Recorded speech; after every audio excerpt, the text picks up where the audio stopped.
नमस्ते, सबको स्वागत है श्री जी की क्लासरूम में। आज हम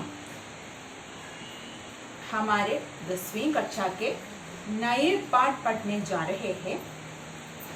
पाठ का नाम है हताशा से एक व्यक्ति बढ़ गया था। कविता है विनोद कुमार शुक्ल की और उस पर एक आस्वादन टिप्पणी लिखी है नरेश सक्सेना जी। नरेश सक्सेना जी के बारे में आप जानते हैं। 8वीं कक्षा में इस बारिश में नामक एक कविता हम पढ़े थे। उसकी रचयिता है नरेश सक्सेना। विनोद कुमार शुक्ल की इस कविता हताशा से एक व्यक्ति बढ़ गया था कविता आस्वादन टिप्पणी हमें पढ़ना है। तो ये हताशा क्या होता है? हताशा सामान्य रूप से कहेगा तो हताशा को निराशा कहेगा, लेकिन निराशा हताशा है नहीं, हताशा निराशा नहीं।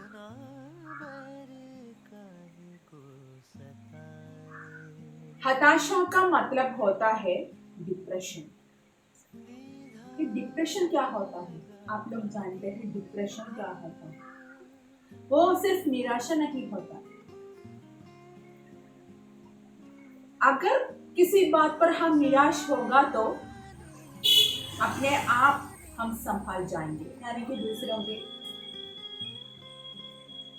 वो प्रोत्साहन से कुछ से हम संभाल हो जाएंगे। लेकिन जब हमें डिप्रेशन होगा तो क्या होगा? ഈ ഡിപ്രഷനും നിരാശയും തമ്മിലുള്ള വ്യത്യാസം എന്താണ്? നമ്മൾക്കൊരു മിഠായി കിട്ടിയില്ല, അല്ലെങ്കിൽ നമുക്ക് ഇഷ്ടപ്പെട്ട ഒരു സാധനം കിട്ടിയില്ല, കടയിൽ ചെന്നിട്ട് നിങ്ങൾക്ക് കിട്ടിയില്ല എന്ന് വെക്കുക, അല്ലെങ്കിൽ ആഗ്രഹിച്ച എന്തെങ്കിലും ഒരു കാര്യം കിട്ടിയില്ല എന്ന് വെക്കുക. അപ്പൊ നമുക്ക് സ്വാഭാവികമായി നിരാശ തോന്നും. ഇവൻ നമ്മൾക്ക് ക്ലാസ്സിൽ നല്ല മാർക്ക് കിട്ടിയില്ലെങ്കിൽ നമുക്ക് സ്വാഭാവികമായും ഒരു നിരാശ തോന്നാറുണ്ട്. പക്ഷെ നമുക്ക് ആ നിരാശയെ ഓവർകം ചെയ്യാൻ പറ്റാറുണ്ട്. ഒന്നുമില്ലെങ്കിൽ തന്നെ അങ്ങ് പഠിക്കാം, നമുക്ക് സ്വയം മനസ്സിൽ തന്നെ കാര്യങ്ങൾ എടുത്ത് തീരുമാനിക്കാം. നല്ലപോലെ പഠിച്ചാൽ മതി, അല്ലെന്നുണ്ടെങ്കിൽ ആരുടെയെങ്കിലും ഒരു മോട്ടിവേഷൻ, ഒരു പ്രോത്സാഹനം നമുക്ക് കിട്ടും.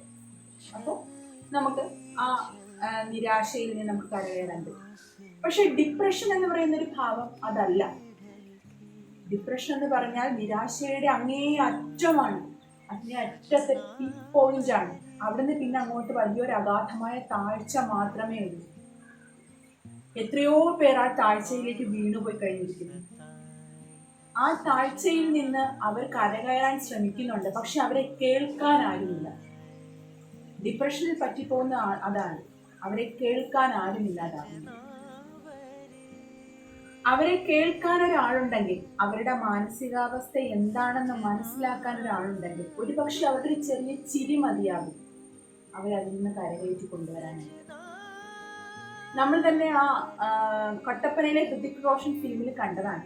ഒരാൾ ആത്മഹത്യ ചെയ്യാൻ പോവാണ്, പക്ഷെ ആത്മഹത്യയുടെ അങ്ങേ മുനമ്പിൽ എത്തി നിൽക്കുമ്പോൾ അയാൾക്കൊരു ലെറ്റർ കിട്ടുന്നു. ആ ലെറ്റർ അയാളെ ജീവിതത്തിലേക്ക് തിരിച്ചു കൊണ്ടുവരുന്നു. ഇതുപോലെയുള്ള ചെറിയ ചെറിയ കാര്യങ്ങൾ മതി ഒരുപക്ഷെ ഒരാളെ വലിയൊരു തീരുമാനത്തിൽ നിന്ന് തിരിച്ചു കൊണ്ടുവരാൻ, ഡിപ്രഷന്റെ പടുകുഴിയിൽ നിന്ന് കരകയറ്റാൻ. അത് നമ്മൾ ആരാണെന്നോ എന്താണെന്നോ അറിയേണ്ട കാര്യമില്ല. ആ സിനിമയിൽ തന്നെ നമ്മൾ കാണുന്നുണ്ട്, അയാൾ ആരാണോ എന്താണോ എന്ന് അറിയില്ല, അറിയാതെയാണ് ആ കത്ത് വഴി അയാൾ എന്ത് ചെയ്യുന്നത്, നമുക്ക് തിരിച്ചു വരുന്നത്, ജീവിതത്തിലേക്ക് തിരിച്ചു വരുന്നത്. ആരാണ് എന്താണ് എഴുതിയിരിക്കുന്നത് നമുക്ക് അറിഞ്ഞുകൂടാ, അല്ലേ? അതാണ് നിരാശയും ഹതാശയും തമ്മിലുള്ള വ്യത്യാസം. ആശ അറ്റുപോവുക, അതായത് ജീവിക്കാനുള്ള ആശ പോലും ഇല്ലാതായി പോകും. ഈ ഡിപ്രഷൻ ആർക്കൊക്കെ വരാം? നമുക്ക് ഉത്തരം കണ്ടെത്തുക അസാധ്യമാണ്. കാരണം ഇപ്പോഴും ഒരു വർഷമായി നമ്മൾക്ക് നോവുന്ന ഒരു ഓർമ്മയുണ്ട്, സുശാന്ത് സിംഗ് രാജ്പൂത്. ഏറ്റവും ടാലന്റഡ് ആയിട്ടുള്ള ഒരു ബോളിവുഡ് ആക്ട്രസ്. അദ്ദേഹത്തിന്റെ സിനിമകൾ കണ്ടു കഴിഞ്ഞാൽ, ഏറ്റവും അവസാനത്തെ ദിൽ ബേച്ചാര വരെ കണ്ടു കഴിഞ്ഞാൽ നമ്മൾക്ക് മറക്കാൻ പറ്റില്ല. എന്നാൽ ടാലന്റഡ് ആർട്ടിസ്റ്റ്, അങ്ങ് ഹൈ പീക്കിൽ, ചെറിയ പ്രായം, അതികൂർമ്മമായ ബുദ്ധി, എഞ്ചിനീയറിംഗ് വിട്ടെറിഞ്ഞ് തന്റെ പാഷന് വേണ്ടി ഓടി നടന്ന പാഷൻ സ്വന്തമാക്കിയ വ്യക്തി, പക്ഷെ എവിടെയാണ് സുശാന്തിന് പഴിച്ചത്? അത്യധികമായ ഡിപ്രഷൻ ഉണ്ടായിരുന്നു എന്ന് പറയപ്പെടുന്നു അദ്ദേഹത്തിന്. ഒരുപക്ഷെ ആ മരിക്കാൻ അദ്ദേഹം തീരുമാനിച്ച ആ രാത്രിയിൽ ആരെങ്കിലും അദ്ദേഹത്തിനൊപ്പം ഉണ്ടായിരുന്നെങ്കിൽ, ആരെങ്കിലും ഒരുപക്ഷെ ഒരു ആരാധകനോ ഒരു ആരാധകയോ അദ്ദേഹത്തിനൊന്ന് ഫോൺ ചെയ്തിരുന്നെങ്കിൽ ഒരുപക്ഷെ ഇപ്പോഴും അദ്ദേഹം നമുക്കൊപ്പം കാണുന്നുണ്ട്. നമ്മളുടെ അടുത്തേക്ക് എന്തെങ്കിലും ഒരാവശ്യമായി നിരാശയായി വേപത് കൊണ്ട് എത്തുന്ന ആൾക്കാരെ നമുക്കൊന്ന് കേൾക്കാൻ ശ്രമിക്കും. അത് നിങ്ങളാവാം, ഞാനാവാം. നമ്മൾ എല്ലാവരും ഡിപ്രഷനിലൂടെ കടന്നുപോയിട്ടുണ്ട്. പക്ഷെ എവിടൊക്കെയോ നമുക്ക് കൈത്താങ്ങാവാൻ ആരെയെങ്കിലും നമുക്ക് ലഭിച്ചിട്ടുണ്ട്. അങ്ങനെ ആരെങ്കിലും ലഭിക്കുക എന്ന് പറയുന്നത് വളരെ വലിയൊരു കാര്യമാണ്. അത് നിങ്ങളുടെ ടീച്ചറാവാം, കൂട്ടുകാരിയാവാം, കൂട്ടുകാരനാവാം, അച്ഛനാവാം, അമ്മയാവാം, ഒരുപക്ഷെ അറിയപ്പെടാത്ത ആരെങ്കിലും ആവാം ഒരു നിമിഷത്തിലേക്ക്. लेकिन उसे हम मिल जाए, अगर वो मिल जाएगा तो हम जिंदगी में वापस आ जाएंगे। तो यहाँ विनोद कुमार शुक्ल उनकी कविता बता रहे हैं, गद्य कविता है। और कविता का ढंग यानी पुराने व्याकरण वृत्त संबंधी ढंग अलंकार कुछ उसमें नहीं है। दो आदमियों के या दो मनुष्यों के बीच के वार्तालाप के रूप में वो कविता आगे बढ़ता है, लेकिन बहुत बड़ा संदेश देकर जाता है। वास्तव में मानसिक भाव क्या है तो हम देखेंगे उस कविता पहले। इस क्लास में हम उस कविता के बारे में चर्चा करेंगे। आगे की क्लासों में हम नरेश सक्सेना जी की टिप्पणी के बारे में बात करेंगे। तो सुनेंगे वो कविता। सुनिए कविता विनोद कुमार शुक्ल की, हताशा से एक व्यक्ति बैठ गया था। हताशा से एक व्यक्ति बैठ गया था। हताशा से एक व्यक्ति बैठ गया था। व्यक्ति को मैं नहीं जानता था। व्यक्ति को मैं नहीं जानता था, पर हताशा को जानता था। हताशा को जानता था, इसलिए मैं उस व्यक्ति के पास गया। मैंने हाथ बढ़ाया, मेरा हाथ पकड़कर वो खड़ा हुआ।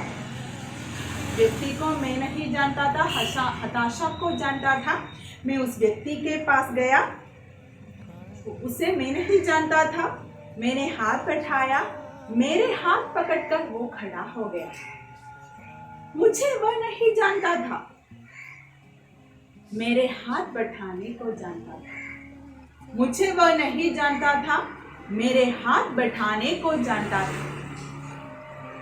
हम दोनों साथ चले, हम दोनों साथ चले।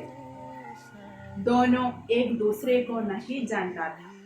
हम दोनों साथ चले, हम एक दूसरे को नहीं जानता था, साथ चलने को जानता था। हम दोनों एक दूसरे को नहीं जानते थे, पर साथ चलने को जानते थे। छोटी सी कविता, बहुत छोटी सी गद्य कविता। हताशा से एक व्यक्ति बैठ गया था। एक व्यक्ति हताशा में डूबे बैठ गए थे। व्यक्ति को मैं नहीं जानता था, मैं नहीं जानता था कि वो व्यक्ति कौन है, पर हताशा क्या है वो जानता था। हताशा, उसका गहराई कितना है वो मैं जानता था, इसलिए मैं उनके पास गया और अपना हाथ बढ़ाया। वो मेरा हाथ पकड़ा, क्योंकि वो मुझे नहीं जानता था, पर मेरे हाथ बढ़ाने को जानता था, क्योंकि उसको एक आदमी चाहिए था उसकी ओर हाथ बढ़ाने के लिए, उस हताशा से उसको बचाने के लिए एक व्यक्ति वहां चाहिए था उन्हें। हम दोनों साथ चले, हम दोनों एक दूसरे को नहीं जानते थे, पर साथ चलने को जानते। आसान है समझने में ये कविता, बहुत सरस कविता है। 8 पंक्ति में कितना कितना अनमोल विचार विनोद कुमार शुक्ल जी ने हमारे यहाँ रखा।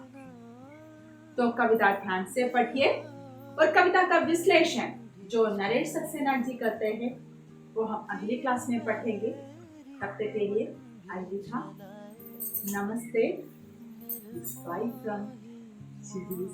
Class room